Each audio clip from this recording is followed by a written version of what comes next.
Wow, we got a lot to go through today, so I'll try to run through this very quickly. Few paid traffic questions. You've mentioned using paid traffic at the start of your SEO campaign to give Google a heads up about you.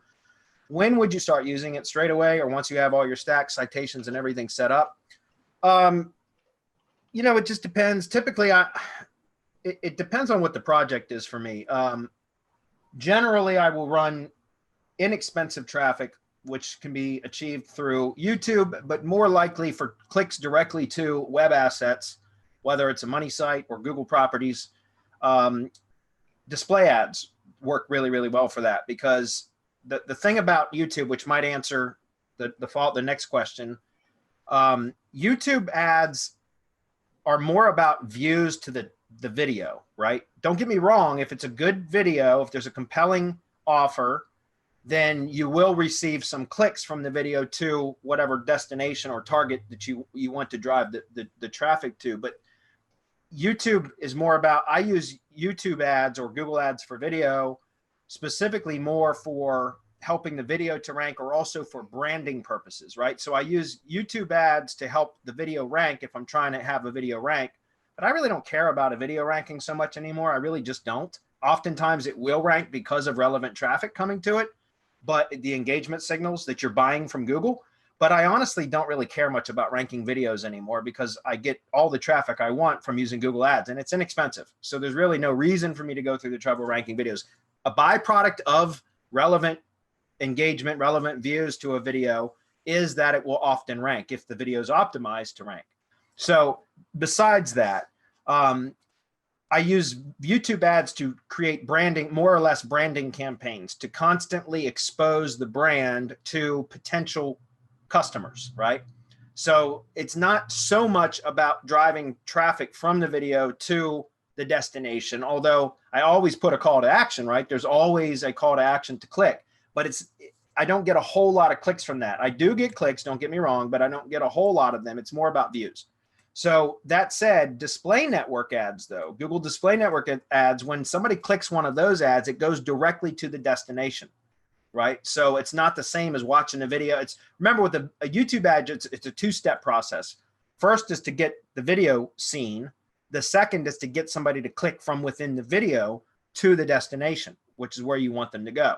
But with a display network ad, it's a one-step process. The click goes directly to your destination. So I like to use Google display network ads for kind of activating SEO work that I've done. And for that, I'll drive it directly to usually the money site. Sometimes if it's a local project, to the GMB website or to the Google map, because both of those are good signals as well. So usually I just wait until the money site is ready for some traffic and I have the GMB set up, the Google My Business profile set up. I don't usually have to wait. I don't usually wait until like I have all the syndication network and drive stack and everything else done, because I don't typically drive traffic to any of those properties. You can, but I just usually drive clicks to the money site, the GMB website, or the GMB map. And those are the three things that I typically drive to traffic to. And with that, again, like I said, it's most of the time I use Google display network ads because they're very, very inexpensive. You can get really, really granular with your audience targeting. So it's a relevant audience. Your geographic targeting, you can get granular with that as well.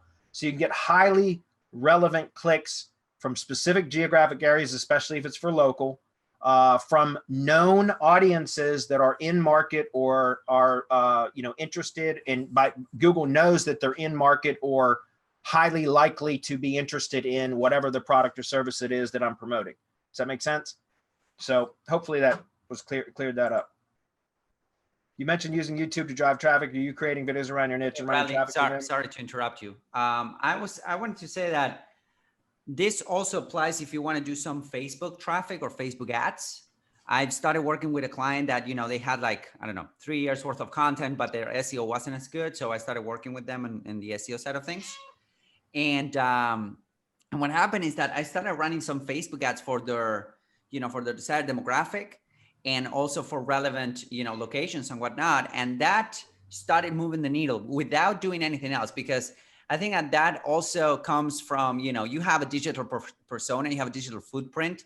So of course, Google traffic would be better, but, Facebook traffic especially traffic to blog posts that they had, actually started pushing the blog post a little bit up better, just because of the fact that we were getting real traffic, real interaction, real signals. People were staying in the site, they were visiting several websites and whatnot. So I think that could be also an alternative. And it's also cheap traffic, so that's also an alternative. So if you drop like Facebook traffic on the zip codes that your potential customer or client wants to serve, I think that could help as well, kickstarting your SEO for sure. Yeah, absolutely. We call it the art of art, right? Activity, relevance, trust, and authority. How you get the activity in there is essential. I mean, you don't have the 3 pillars unless you can achieve that. Ads for branding especially are crucial. We're in the semantic web. Yeah. We have to make our entity clear. We have to make everything about our entity clear. They're calling it things, not strings, but it's still keywords. I don't care what they call it, it's still words.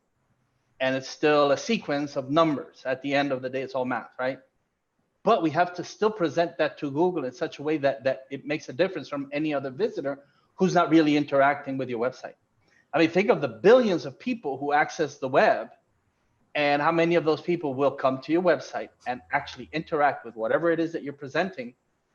Really makes a difference. And so sometimes we achieve that without any paid traffic. Yes. Using paid traffic, I mean, we can't, and I often do, but using paid traffic strategically to reinforce the brand and to get people to notice the brand and to give people signals about the brand, because they'll often go and search more about the brand. So while you can't see this from the ad necessarily, or they'll tell someone about the website that they saw all of these things coming together, total that activity, then there's the relevance cinched in there. And then there's the trust and authority coming in, because Google sees that people are giving you the information that you're looking for, that they're taking the action that you're looking for on the website. All of this coming together is what we call the art of art. You can't have it without one of the 3 pillars missing. So if you're looking at your project and you're trying to determine what's wrong, it's generally one of those 3 things. And our process takes care of all 3. If it's sick in one way, we know exactly what part of our process takes care of the activity, the relevance, and the trust and authority. There you go.